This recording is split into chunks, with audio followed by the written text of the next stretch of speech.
So originally, before the Jackson 5, it was like the Jackson 3. It was you, Jermaine, and Jackie. That's correct. Okay. Now, how did you guys, why did you guys decide to form this musical group initially?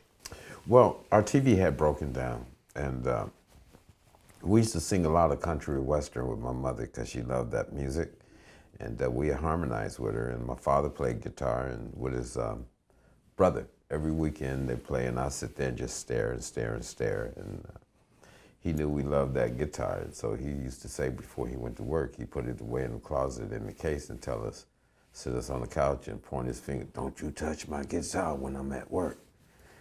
So of course, children, that means you can touch my guitar while I'm at work. That's what I heard, So I was playing this guitar for many, many, many months, and my mother would let me play it. She knew I wasn't supposed to play it, but she thought I was making progress and whatever.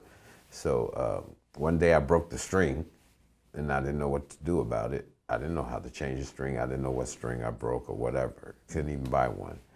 He came home, saw the string broke, and was really upset about it, man. He took care of my ass, and then he sat me down and put the guitar in my lap and said, "Show me what you know." So here I am playing this guitar and crying. I'm about like 7, 8 years old. And he looked at me and said, "Dang, you playing just as good as me."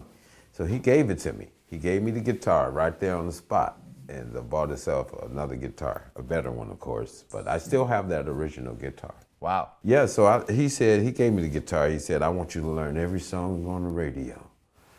So that's what I started doing, and I was learning songs by the Isley Brothers, Temptations, Fort, whatever, and then Jackie and Jermaine in there, we were harmonizing, and Michael and Marlon were just little bitty things, they were somewhere around 2, 3, 4 years old, playing with little cars, what little boys do, and we'd kick them out the room, and that whole thing. Then one day, like a year or two later, we hear Michael singing a little thing in kindergarten, singing "Climb Every Mountain" in the school performance, and he tore it up, man.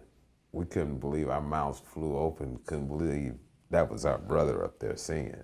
We rush him home, tell him he's in the group. Mom said, "Me too?" I said, "Yeah, you too, come on."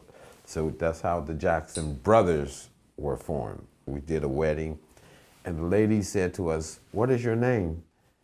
And we said, "Well, we really don't have a name. We're going by Jackson Brothers because we're brothers." She said, No, you should use Jackson 5 because there's 5 of you. And it stuck. So we called ourselves the Jackson 5.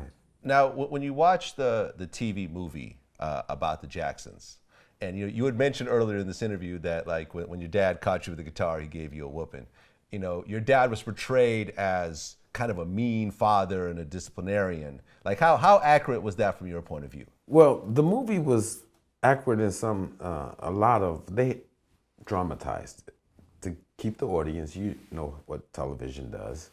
But my father, he was tough, but that's what fathers did back then, and I'm glad he was tough on me because I tell you, man, all my friends in Gary that's my age are either in prison or a lot of them are dead. Just did the wrong thing. My father knew that. He wanted his boys out of Indiana, so he did what was necessary. We don't look at it as being tough. We look at it as doing what was necessary, doing the right thing. Well, like these days, you're not even really allowed to whoop your kids like that. You could actually get arrested. Well, you know what? These days, that's why kids are walking around shooting and killing and stealing and beating the hell, snatching purses and doing everything else they shouldn't be doing because there's no discipline. That's the way I see it. Back then, your neighbor was able to take care of you. Your teacher would take care of you. One person do something wrong in the PE class, the coach say, "Okay, he lining up the whole class." So it was like that back then, and we didn't have the crimes as much as we have today. And so we have to look at that and say, what's wrong with our parenting? What's wrong with our children today? What can we do to make it better? Maybe the answer isn't like that type of punishment, but there's got to be another way that we can make this a better society for our future, because the children are the future. Absolutely.